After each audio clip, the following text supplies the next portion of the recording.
Good afternoon. You're listening to the Mother's Justice Show on 11:50 a.m. KKNW. I'm your host, Reverend Walden. It's my joy to be on the air today. Stormy, sunny. It's stormy a little bit, sunny a little bit, and windy in Seattle. But it's springtime, and it's beautiful here.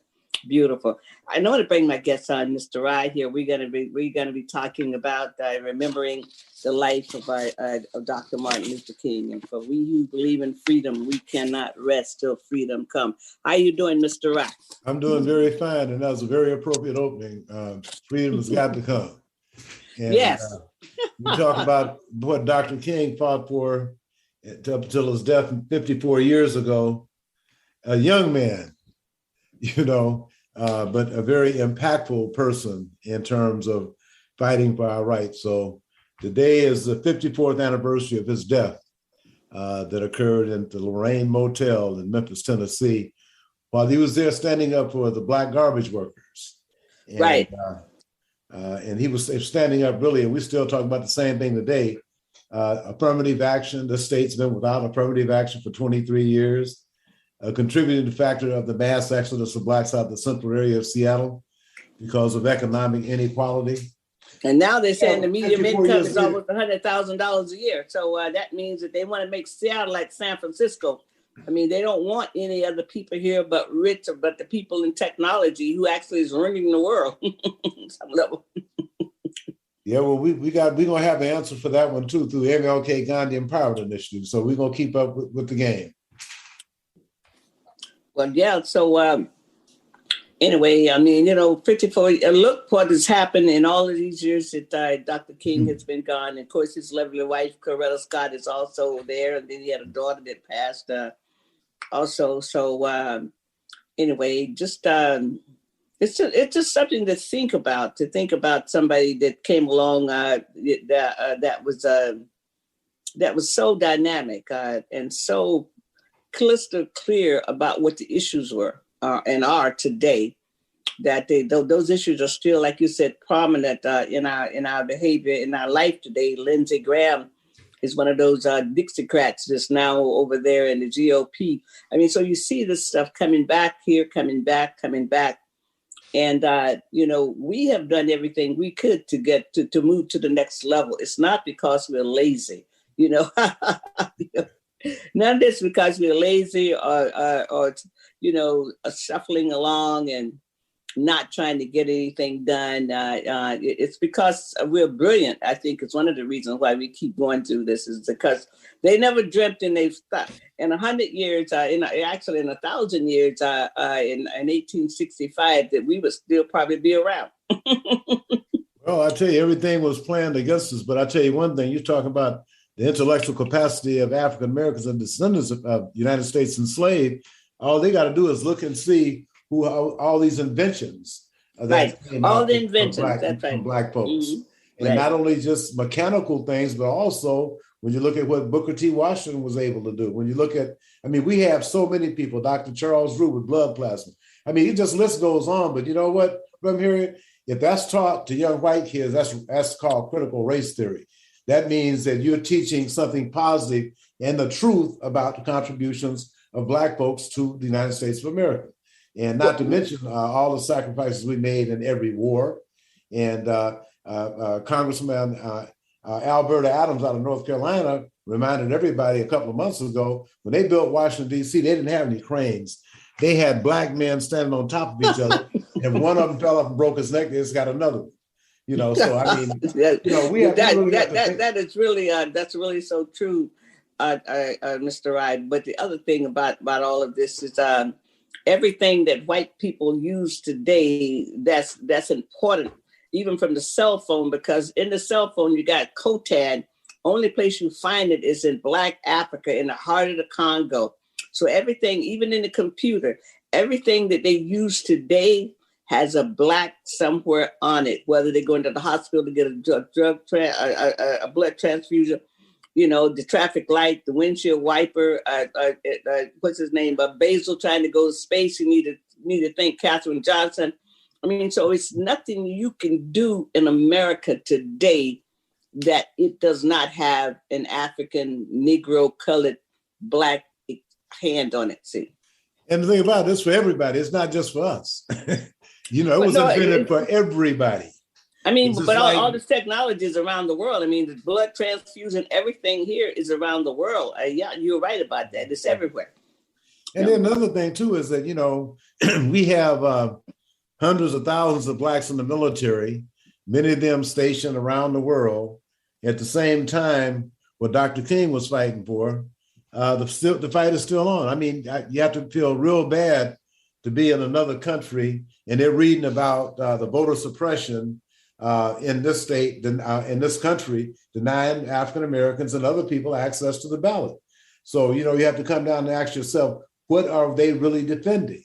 Are they really defending? And it makes me think about, you mentioned Lindsey Graham earlier, who voted for Judge Ketanji Brown Jackson for the appellate court, the court right under the DC court. But it was really sickening to see lesser qualified men going after more qualified Black women.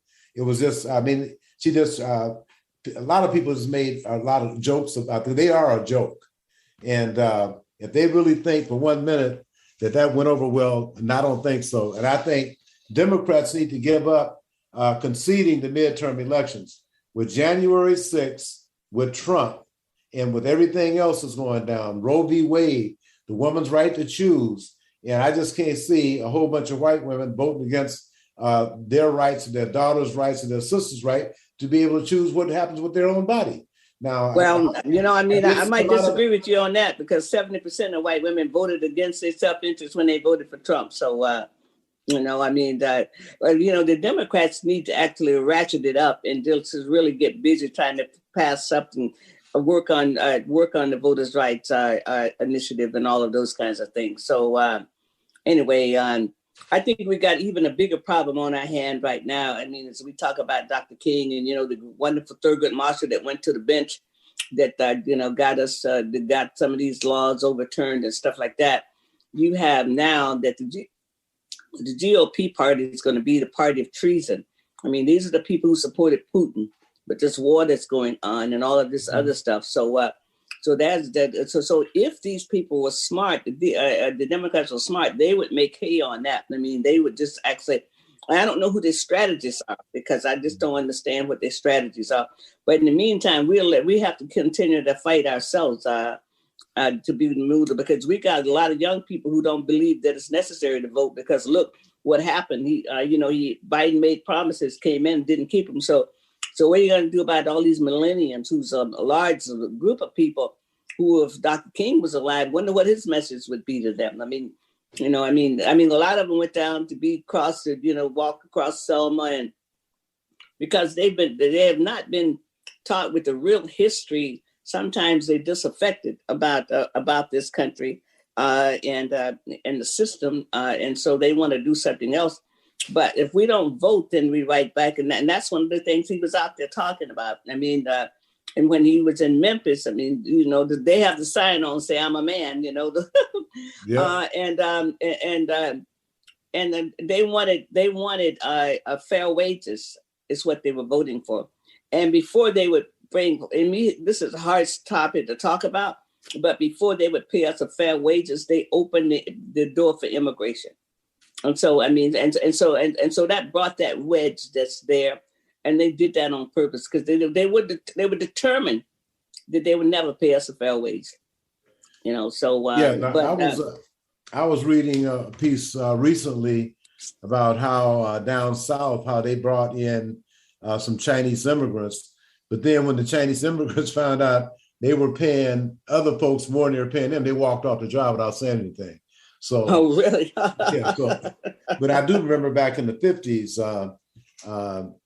that before I-5 went through and took out the 410 Supper Club, a lot of the Chinese restaurant owners would invite Black bands down to play.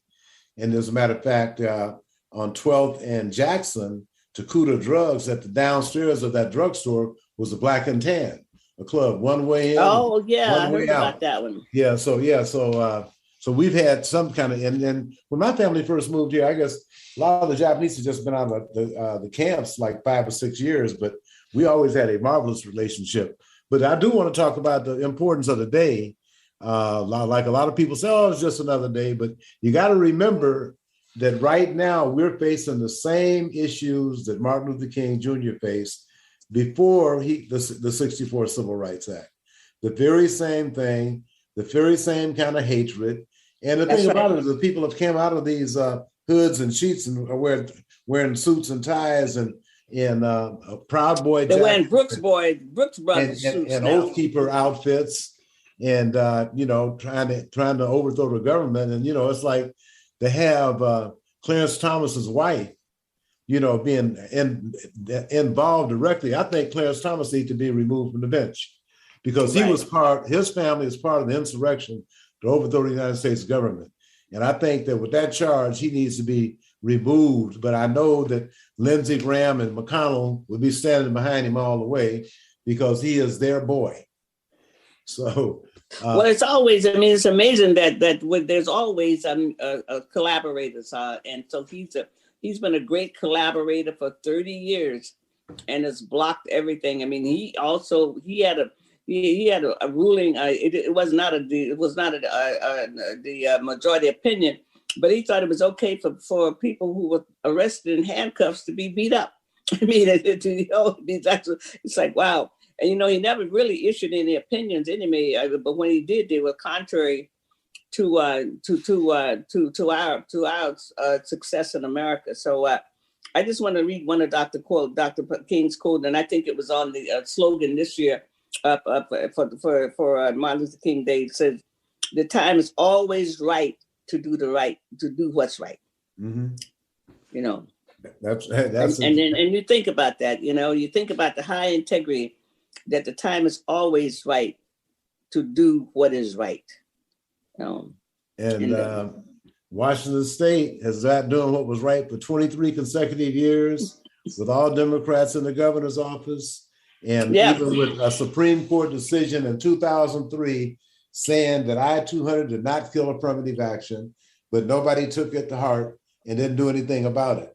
So now they're coming up with this executive order, but as soon as the governor signed the executive order, the next big project's the West Seattle Bridge, and they had a 2% goal on it. So, let's be realistic about what's going on. So we also have to work with the members of the Congressional Black Caucus as well to try to get some things done because of the fact that right now we have, as a matter of fact, Adam Smith has been supporting us. He's the chair of the House Armed Services Committee.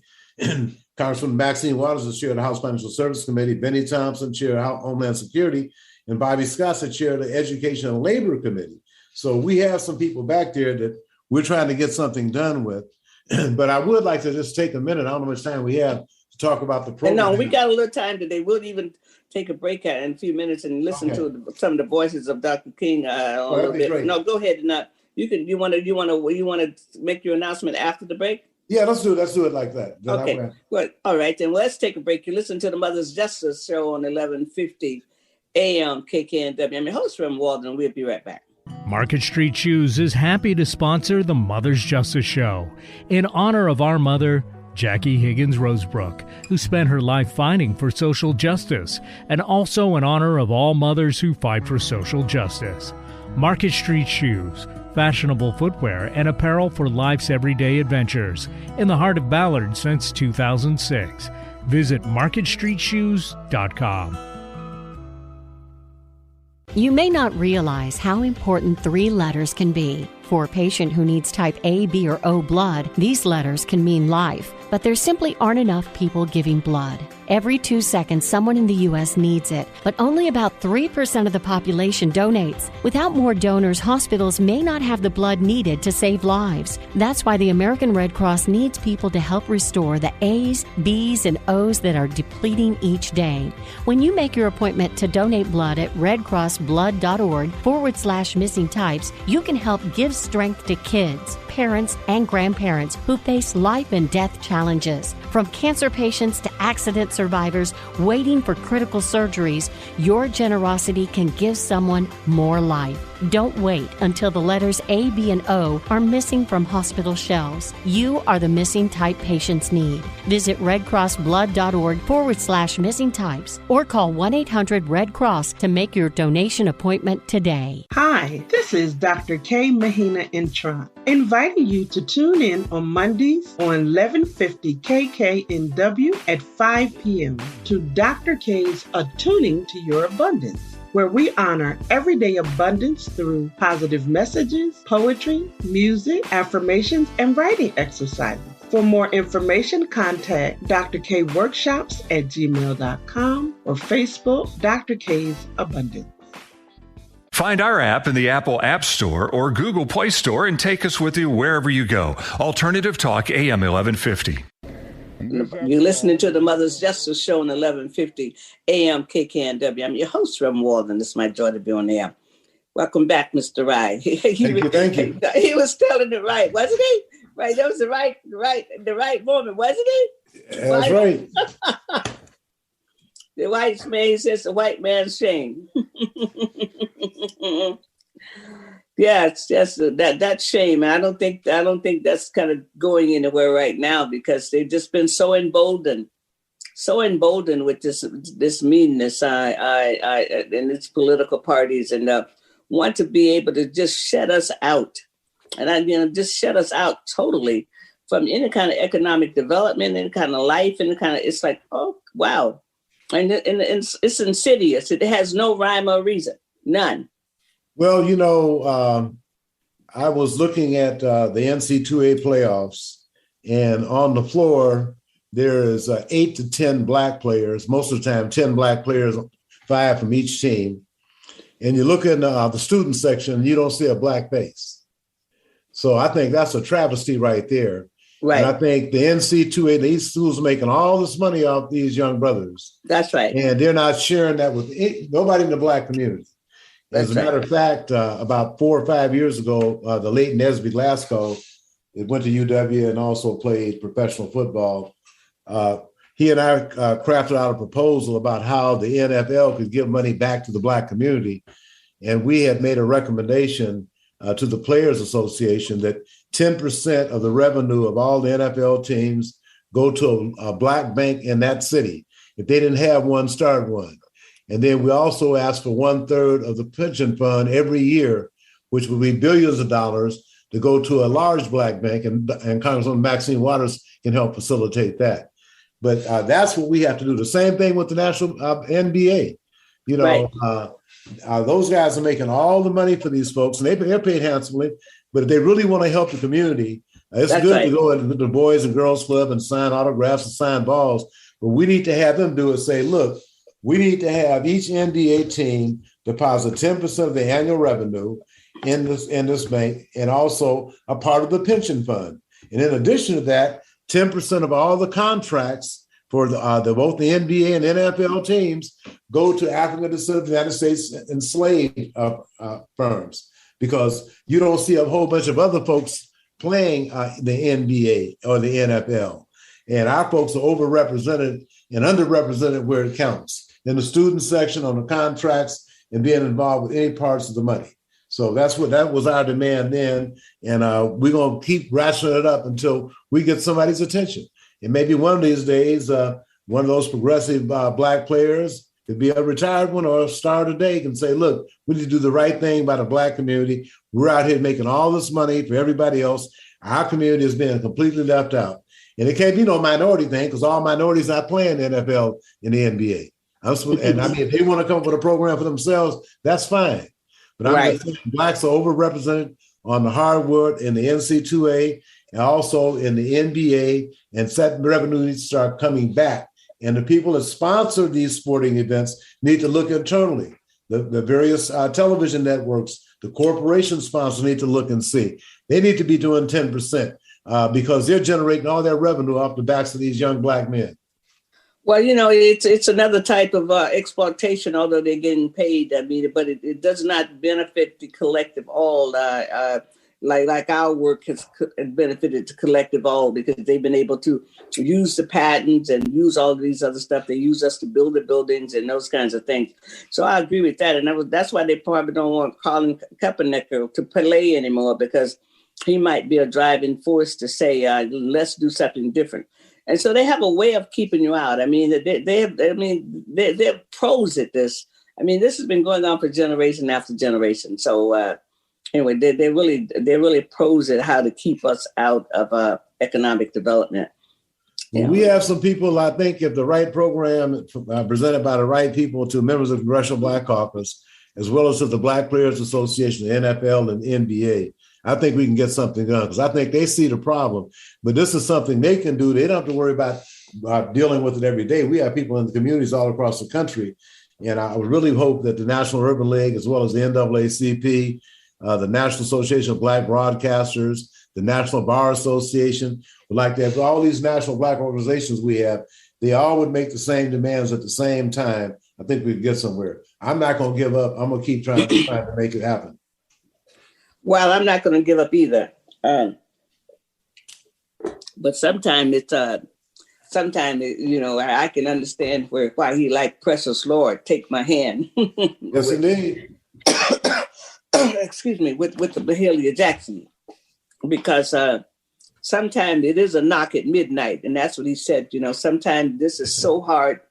You're coming to knock at midnight, and that you have to really, really know Jesus for yourself, and you just have to just really believe and have another level of faith, and that's what he taught us. He brought another level of faith. He didn't give up, but he did call out the white Christians. I mean, what is the letter from the Birmingham jail? Yeah, calling them, about what do they believe, and the most segregated hour is still 11 o'clock on Sunday mornings. It's still the most segregated hour in America is Christianity, except for the Black people that's going down to some of those white mega churches. But and they're putting all that money there, and those white mega churches are not putting no investment back in the Black community either.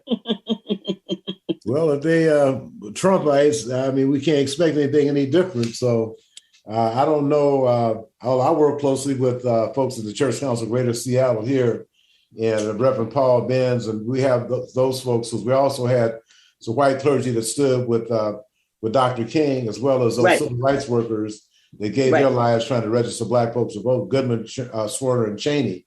Right. And, Cheney was a Black man, but the other two were Jewish individuals. And, they were massacred, car burned up, and because they were going to register Black folks to vote. And now we see the same opposition today. Right. Except for it's not coming from the Klan, it's coming from the Republican Party. That's right. The Republican Party is the party of the Klan. I mean, the Democrats, the Dixiecrats used to be, the Dixiecrats used to be the party of the Klan. They just switched parties now. Yeah, that's exactly what's happening. Because the methodology and their goals are the same, and that's to deny American citizens the right to vote because of the color of their skin, and also because of their political ideology. Now, they want Clarence Thomas to vote every day, but I'm telling you right now, there needs to be a serious investigation about a Supreme Court justice's wife getting involved with an insurrection. And she said she didn't discuss with Clarence Thomas. Well, she said she discussed with her best friend. Who's her best friend? So there needs to be a serious investigation on that one. This cannot be just swept under the rug. Because, I mean, you just can imagine if some Black folks would have stormed the Capitol. They would have probably had concentration camps of Black folks right now. 99 years. Wouldn't the National Guard getting married, and I have a vacation. In there, One guy said, my brother's getting married. I'm in the wedding. The judge let him go. So these judges are the same judges that have the ideology of Donald Trump, and he put a lot of them there. Yeah, and you're right about that.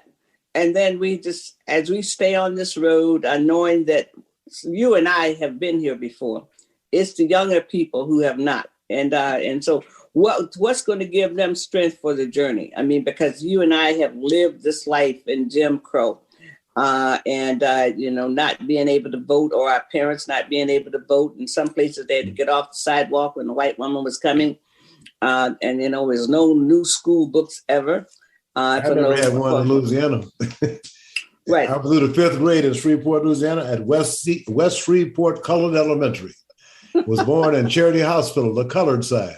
I was born in Brewster Hospital, the colored side. Yeah. Also in Jacksonville, Florida. But we have all the young people, your daughter's age, my children's age, that have grown up in another world.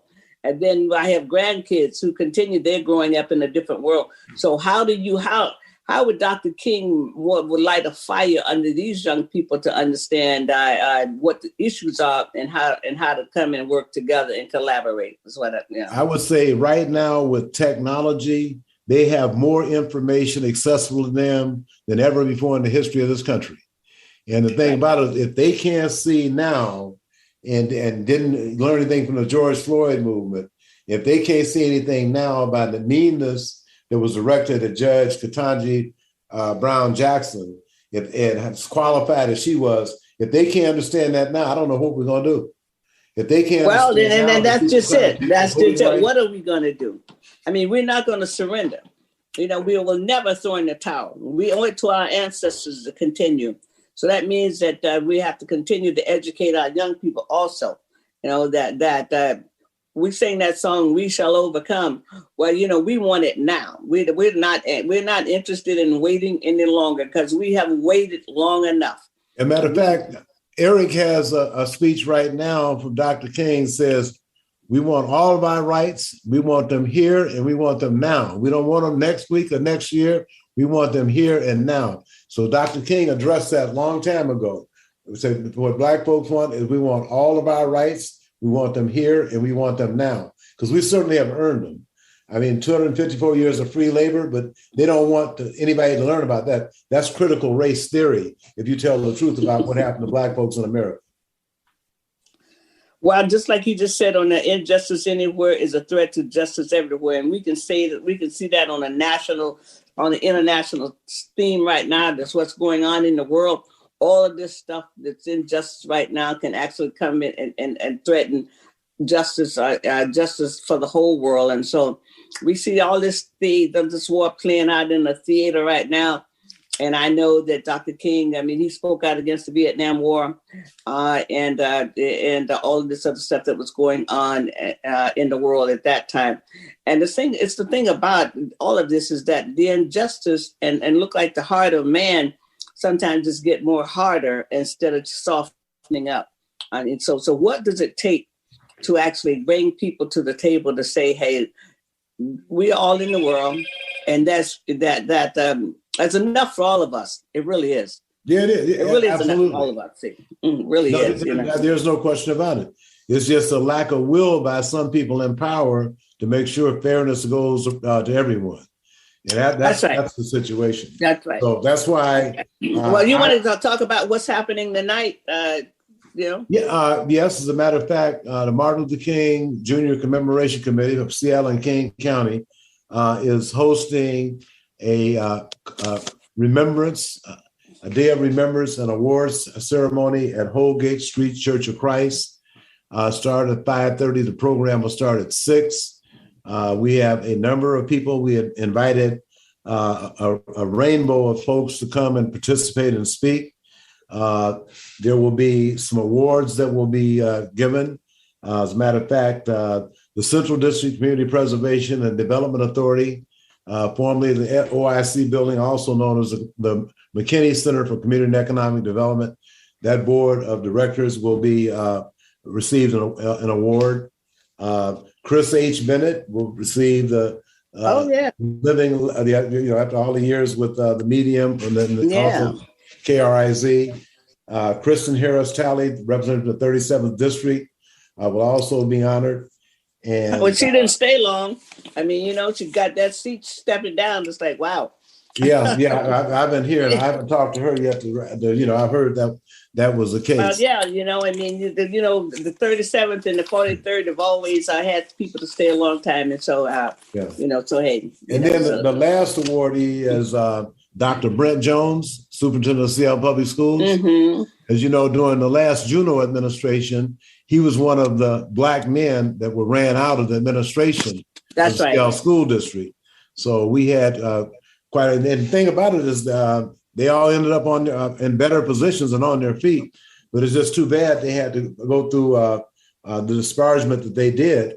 And so I asked Dr. Jones before, there are a lot of folks that work for Juno that's still there and watching the mass exodus of Black men out of that administration. So I just hope that he has somebody to watch his back.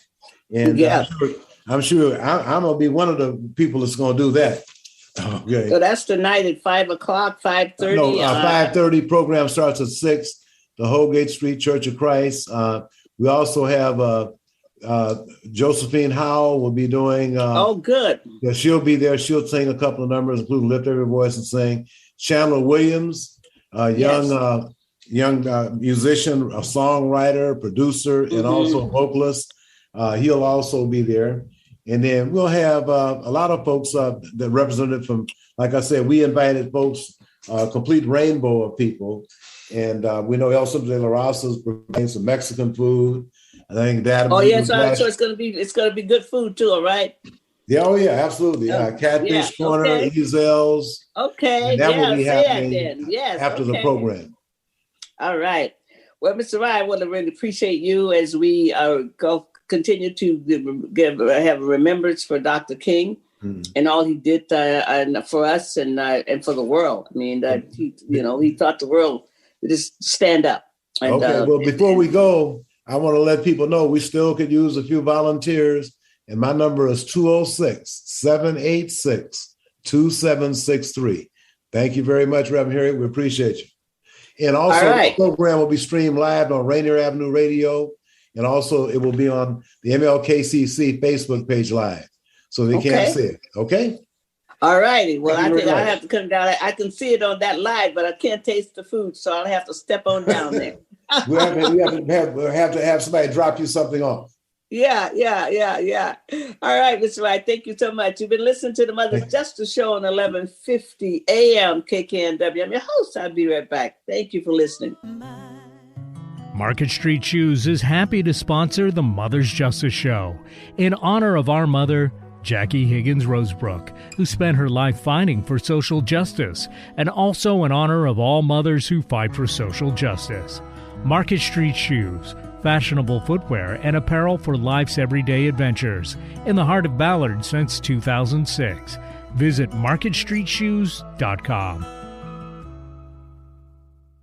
Hi, I'm Dr. Michael Noor with your health tip of the day from the African American Wellness Project. Asthma affects 25 million people nationwide, and every day 10 people die with it, with African American women and children being most at risk.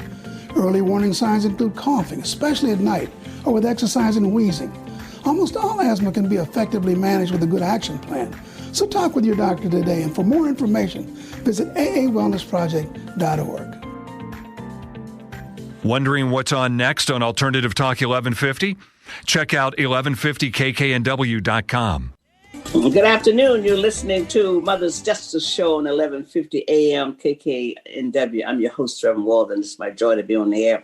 We're remembering Dr. King today, and I'm going to bring my next guest on, Miss Felicia Cross.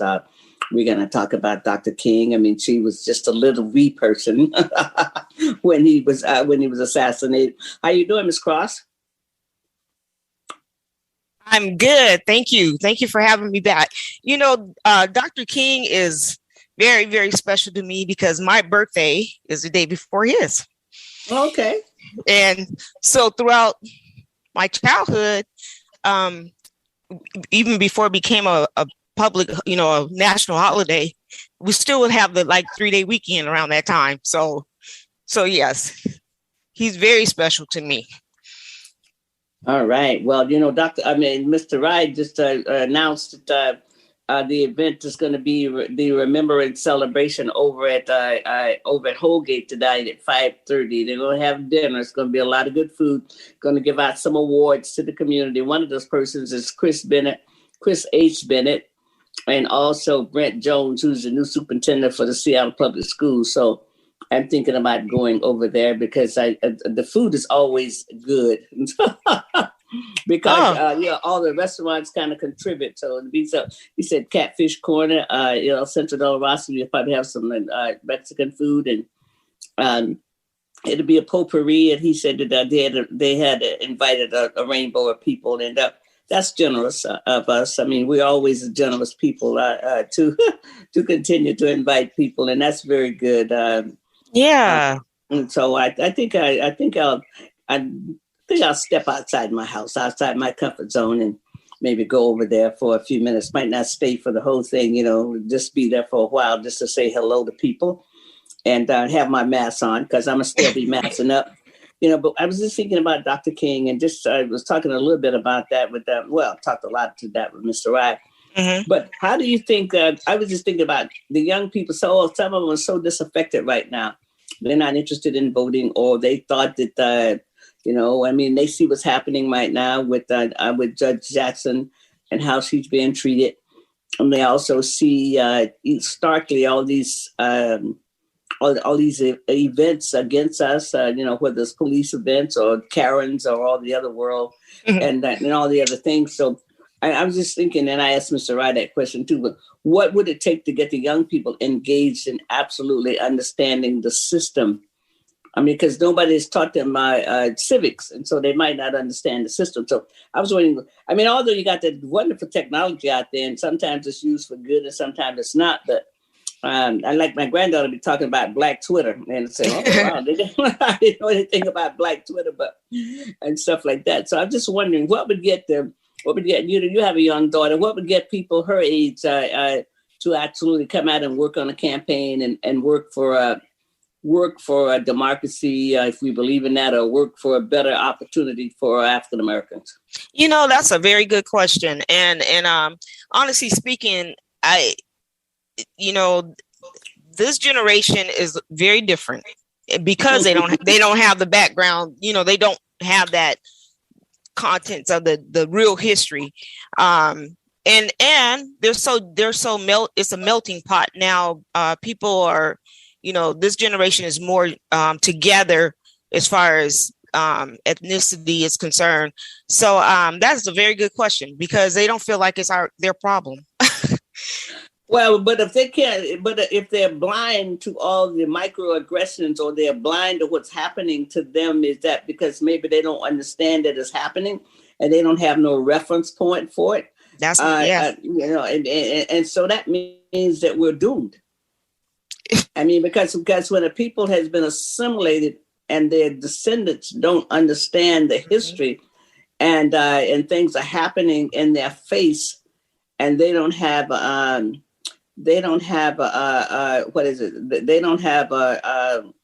reference for it, because nobody has taught them history, then they're all, with everything that's going on, then they say, it's not that bad. Right. Or it's that other person's fault, instead of structural racism. See? Yeah, you're exactly right. And I think that's where we are. And it's that's my opinion. But, even with me, I remember growing up, my mom and my dad, they picked cotton in Louisiana. We went back to Louisiana. So we always had that reference about how they were brought up. But I don't have that story to share with my kids. I didn't grow up picking cotton and back in the deep South. So I don't have that reference to give to my kids, which means that, there's a separation there. Yeah, but also what happens in the Pacific Northwest, people who are raised here don't have the history reference. Right. Because you can't teach the history. Even Washington State history. People had to fight here, and just like Mr. Wright was talking about, they're still running us out of the central area. So if you don't have if people had known that the central area, this property was purchased by William Gross, I think people would have fought harder to not to be ran off their property. But what you don't know. That's why history is a connector from the past to the future, because then you understand what's happening. Because people didn't understand it. They said, we were redlined in here. That might have been true, but this was your property. It was made for you. Absolutely. And so people didn't understand that. And so when Weed and Seed came along, they didn't have an opportunity to fight for that. But also a lot of these young people, by the time they get 45 or 50, they start waking up and they're angry. Because they're angry that nobody taught them this. So when they get to be 35 or 40, it's like, well, I didn't know that. I didn't know that, but it was always available. See? Right. You're always so right. available. And then they wake up, and then they're going to put on their dashiki, and they're going to get going to put their fists in the air and say, "You're right." Down with the system. I mean, because then they're waking up, but by that time they still have to get enough information to teach their children. Exactly. And see, one of the things the system actually was betting on us becoming assimilated, because people. I mean, and look at the international district.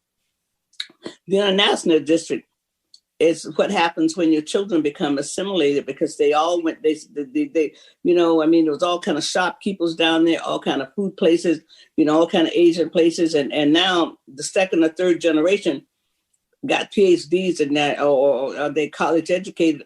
And so nobody is shopkeeping anymore. Yes. So that means that means that in 20 to 30 years, you won't have an international district.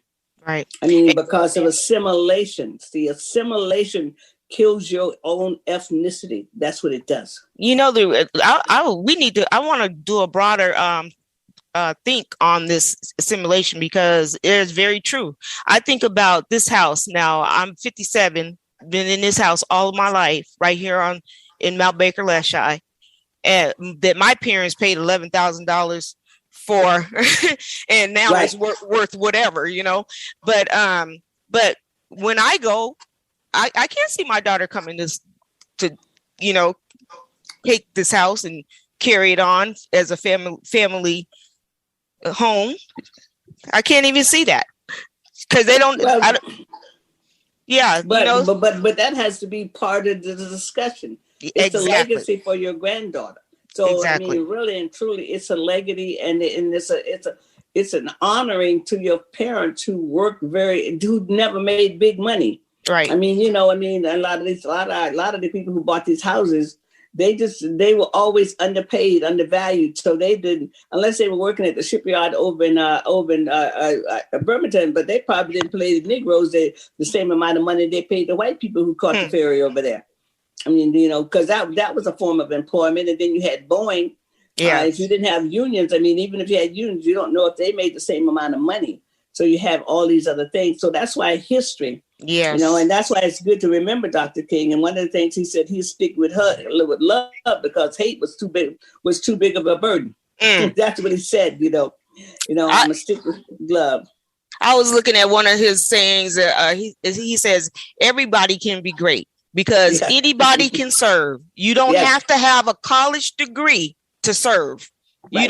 You don't have to make your subject and verb agree to serve. It said you only need a heart full of grace and a soul generated by love. And you know what? He said that, and who it fits? It fits Lottie Cross. And that's it. That's the teaching right there. That's right. Because so many times people sit back because they don't have this or that. Right. And especially, those verbs and all of that stuff is not matching. And I'd like to tell people all the time that leaders are not born, they're made. They step up in a time of a crisis. That's what leaders are. I mean, there's nobody born today that's a born leader. It's not. Yeah. No. Yeah. Dr. King, Dr. King, and he Capricorn like us, but right. Dr. King had he was way before his time, really. When you look back at some of the things and the quotes, I had an opportunity to go to Memphis for a conference and got to go to the memorial, and it was eye opening the memorial in Memphis, Tennessee. Oh, yes.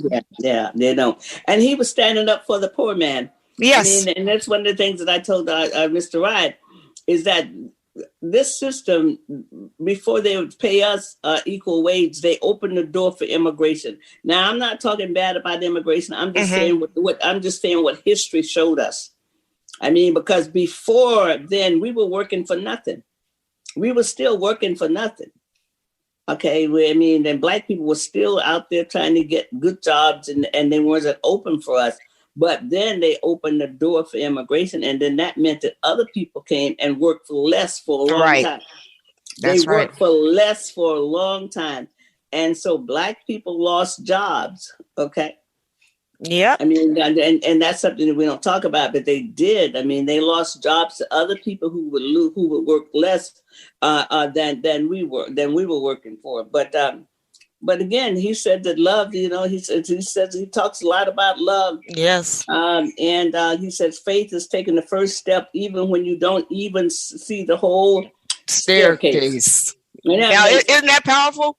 It is. That's powerful. That's faith.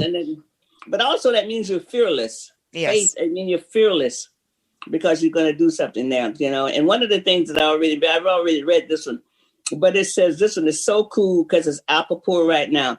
Mm-hmm. The time is always right to do what's right. Right. Mm-hmm. Isn't that amazing? Yeah. That's amazing.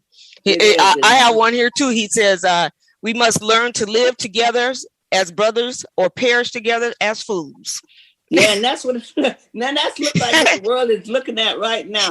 Who would have believed that we would be watching a war right now? Right. And the allies of NATO won't get into the war. I don't think that would have happened at World War II. I mean, so now people are afraid of the nuclear war, and I mean, actually, they're afraid of Russia. I mean, to tell the truth. Yeah. Bottom line. Bottom line is they're afraid of Russia. So they bring us this war every day. I don't watch it like it's make believe. And it's like, wow. I mean, so the world is paralyzed. And so what good is NATO? Again, what good is all of this stuff if they can't stand up, Again, but what would Dr. King would be saying about? Wow. He would be saying that war, no matter where, is out of line with love, compassion, and the development of humankind. That's it. Really and truly. It is out of line. And then also, what would he be saying to the youth of the day? We cannot leave this today without talking about our young people. Right. I mean, because assimilation has gotten them so confused and no history that, I mean, down in Sacramento, I mean, all those people, and then in Seattle and all of that. I mean, in most of these, of course, we know that other young people go shoot up the schools. But this is really pronounced in every city. So what has happened to our people in 40 years, that 40 years before, you go back 40 years, a lot of this stuff wasn't happening. And so what would Dr. King be saying today to young people? What would he be saying to them about what their potentials are, what they have to offer, what the world needs, and what we need to be telling them? I mean, I'm sure he'd be talking about how to create a culture of peace instead of a culture of war and a culture of death, because that's what the whole world is. We're living under a culture of death. So how do we create a culture of peace? Here's another saying. He says, there comes a time when one must take a position that is neither safe nor political nor popular, but he must take it because his conscience tells him it is right. Yeah, conscience. Yes. Your conscience tells you that is right. And that's what we need more of. And not going along to get along. I mean, I didn't know how easy the world is to be brainwashed. I mean, it's like, wow. I mean, where's the moral compass for righteousness? Right. And you just read that. I want to read that one again. I mean, that's a good one. Yes. This says, there comes a time when one must take a position that's neither safe nor political nor popular, but he must take it because his conscience tells him it is right. Oh man, I mean, that is so apropos. I mean, I love we continue to do the work. I think I'm gonna have to put that on something. Hey, something, because this is who we are. Yes. We continue to do the work, and it's not popular to talk about police brutality. It's not popular to talk about how our kids are harming one another. It's not popular to talk about our children can't read. It's not popular to talk about all the stuff that's going on in our community, but it's morally right. It's morally right. We must address these issues, because when the story is written, we would be found wanting if 40 years from now they said, well, people was doing all this stuff and people didn't do nothing. Okay? I mean, I don't want that to be part of my legacy. I know you don't. And Dr. King didn't want it to be part of his, but he knew he wasn't long for this world. Yeah. Yeah, he called it. He's talking about, he knew all the death threats and stuff, but he was fearless. And he was fearless for righteousness, okay? He wasn't fearless to just pick up a gun and go harm somebody. I mean, because there's a lot of fearlessness going on there because, they ready to go whatever.